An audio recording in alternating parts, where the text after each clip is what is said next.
Salut à tous et bienvenue sur Touche pas à mon flic. Aujourd'hui, le contrôle aux faciès. Et croyez-moi, vous allez apprendre beaucoup de choses. Quand j'écoute les jeunes ou moins jeunes, en tout cas toutes celles et ceux qui ont une bonne raison d'être discriminés parce qu'ils sont maghrébines, maghrébins d'origine maghrébine, parce qu'ils sont noirs, parce que voilà, leur couleur de peau, leur allure, le quartier fait que tout est prédisposé, ils se sentent discriminés. Et donc ça commence comme ça. Et en effet, à ce moment-là, la haine de la police commence là. Et les quelques chiffres dont on dispose, ils disent ça. Ils disent ça. Les quelques chiffres dont nous disposons, ils disent ça, ils disent ça. Monsieur le Président, de quels chiffres parlez-vous? Les statistiques ethniques sont interdites en France. Peut-être un ancien conseiller des banlieues vous aurait donné de mauvaises informations, comme Yacine Bellatar, votre ancien conseiller.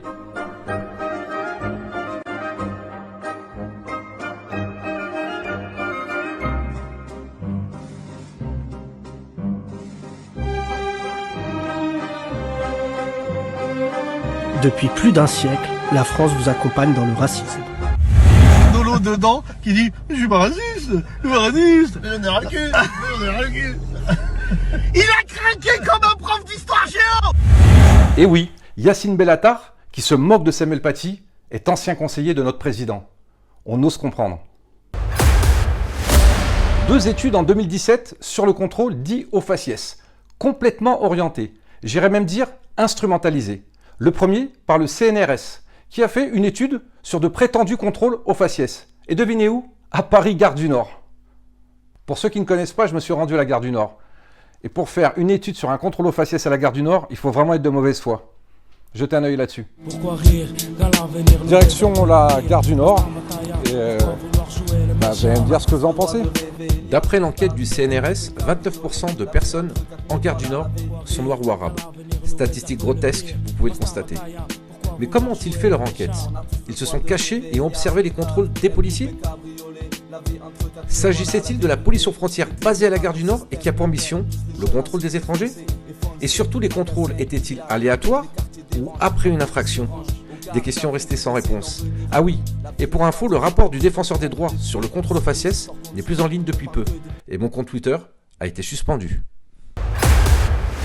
Personnes d'apparence maghrébine, africaine ou caraïbéenne ont 3 à 11 fois plus de risques d'être contrôlées. Pour les jeunes hommes issus de l'immigration, la probabilité d'être contrôlés est 20 fois plus élevée que pour le reste de la population.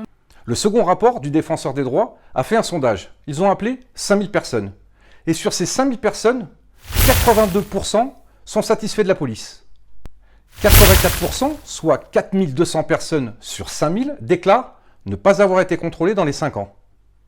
Et sur les 800 donc qui ont été contrôlés, 7%, soit 128 personnes, ne sont pas contentes. C'est-à-dire que sur 5000 personnes interrogées, 128 ne sont pas contentes. Et le défenseur des droits a fait un savant montage pour dire qu'il y avait 20 fois plus de chances d'être contrôlé si on était noir ou arabe. C'est plus entre 3 et 11, comme le CNRS? Magnifique la crédibilité des enquêtes. Bref, des enquêtes bidons et orientées. Ils ont juste oublié un élément fondamental dans leurs études. Il y a en gros 2 types de contrôle. Le premier, aléatoire, mais dans un cadre bien précis, qui est à l'appréciation du policier et de son expérience. Mais le second, qu'on a comme par hasard oublié et qui est l'écrasante majorité de nos contrôles. Et ces contrôles, c'est après une infraction constatée. Et tenez-vous bien, 80 à 90% de nos arrestations, de nos interpellations, oui, 8 à 9 personnes sur 10 sont d'ethnie africaine ou nord-africaine. Attention, pas un contrôle d'identité, une interpellation après un délit ou un crime, vol, violence, dégradation, délit de fuite, rébellion et bien d'autres. Du coup, on nous accuse de contrôle aux faciès. On doit s'excuser que la délinquance est dans une écrasante majorité de type africaine ou nord-africaine. Un petit exemple. Ici le site Street Press, un site d'extrême gauche dont la cible exclusive est la police. Un business très rentable. Ils ont interviewé des rappeurs qui seraient victimes de pseudo-contrôle aux faciès. Les 2 premiers font du rap, en bas de l'immeuble, et ils estiment être contrôlés arbitrairement à cause de leur couleur de peau. Regardez. Moi, je sais que l'une des premières fois, je me suis fait contrôler par eux, c'est à l'ancienne quand il rappait en mode. Et il y avait un vieux truc, une caméra, tout ça, on était devant chez lui, et ils ont cassé les couilles que pour ça, pour un clip. Qu'est-ce que vous faites, nanani, ça a été obligé d'aller au comico, tout ça. Le second, lui, est encore plus fort. Il assume avoir souvent des produits stupéfiants et pour lui, c'est aussi un contrôle au faciès. Pathétique. Je sais pas si faciès, tout ça s'appelle comme ça. En tout cas, moi, quand on me voit, quand on me voyait, en tout cas, c'était le contrôle automatique. T'as du shit, t'as quelque chose, même si j'ai une petite barrette, il la jette, ça on s'en fout. T'as quoi sur toi? Nous on bossait en volume. Donc si t'as quelques grammes, ils te les jettent, ils disent on s'en fout ça. On va pas t'attraper pour ça toi. T'es un gros poisson. De toute façon, j'avais jamais rien sur moi. Si j'ai un truc, c'est quoi 2-3 bails de Roma, de Neujo. Faut pas dire le mot. Enfin, le troisième, peut-être le plus honnête, vous dit qu'il ne s'agit pas de la couleur de peau. C'est même pas une question noire ou arabe. Hein. Il y a des blancs dans ma cité, frère. Il y a des blancs dans ma cité, c'est parce que tu viens d'une cité, en vrai. Il y a des blancs dans ma cité, ils traînent dehors, ils traînent avec nous, frère. Ils mélangent tout, tu vois. Ils s'en battent les couilles des blancs, noirs, arabes, chinois. Ils s'en battent les couilles. Ces fameuses personnes, que ce soit le défenseur des droits ou le CNRS, veut rentrer ce genre de contrôle dans leurs statistiques. Et comme 8 à 9 personnes sur 10 que nous interpellons encore une fois pour des délits sont d'une ethnie africaine ou nord-africaine, eh bien nous passons pour les racistes. Incroyable. Et là je vois l'extrême gauche, les anti-flics, les pro-racailles me sortir, mais vos chiffres sont bidons, puisque les statistiques ethniques sont interdites. Enfin, pas pour vous. Quand c'est pour discréditer la police, les statistiques ethniques, vous ne vous gênez pas. Ces 80 à 90% d'ethnicité africaine ou nord-africaine, je les sors d'où? Déjà de mon expérience et de 23 ans de police sur la voie publique.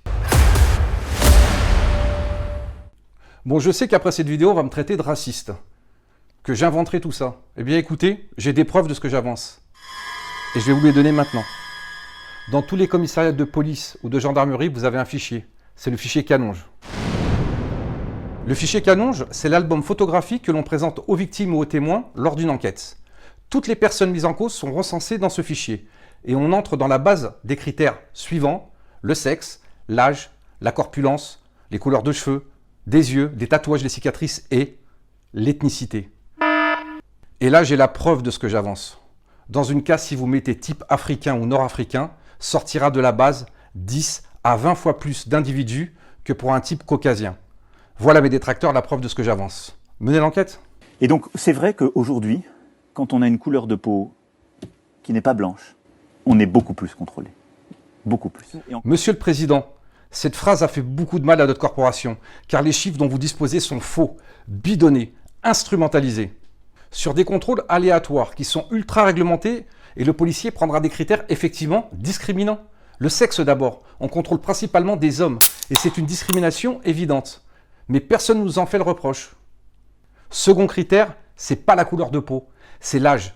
La petite délinquance est plutôt jeune, donc discrimination à nouveau. On contrôle plutôt de jeunes hommes. Beaucoup plus. Et encore plus quand on est d'ailleurs souvent un garçon. Suis-je un mauvais flic car j'ai des critères objectifs sur la petite et moyenne délinquance quand je contrôle un individu d'initiative? Reprocherait-on aux policiers de contrôler les blousons noirs dans les années 60? Nos détracteurs vont vous dire que les noirs et les arabes sont plus la cible de contrôle. Sachez qu'un jeune blond aux yeux bleus en jogging Lacoste aura beaucoup plus de chances de se faire contrôler qu'un homme ou une femme noire arabe de 50 ans. C'est une évidence.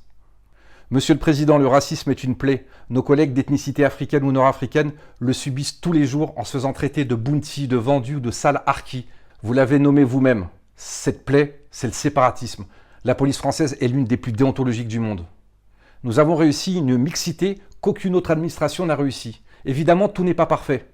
Nous sommes fatigués que les médias militants et orientés politiquement tels que Mediapart, Loopsider, Brut ou encore des pseudo-journalistes comme Tahar Bouaf ou David Perrotin ont réussi à influencer l'opinion publique, qui nous soutient malgré tout. Je m'adresse maintenant à vous, aux jeunes. Quand vous êtes contrôlés, un sourire, donnez votre pièce d'identité. Le policier, vous verrez, vous sourira aussi. Tout se passera bien, ça va durer 2 minutes. Et n'écoutez pas ce qu'on vous met dans la tête. Fier d'être flic.